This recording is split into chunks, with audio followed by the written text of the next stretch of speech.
So we're going to take a look at the basics of spline and curve modeling. And this is going to be one of the simplest ways to create things. These are going to be anything that can be two-dimensional shapes. So before we get started, I'm just going to hide our ring. And then I'm going to do Shift-A. And then I'm going to go down to the curve menu.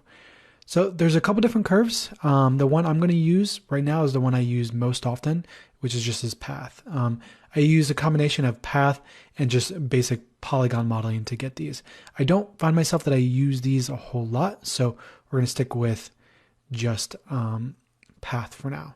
So as soon as we add a path object, if we go into our edit mode, we'll see that we have a couple different things. And if I go in here and select this, we see that we have 5 different points in play. And if I go ahead and just move these around, you'll see that we have what we have here.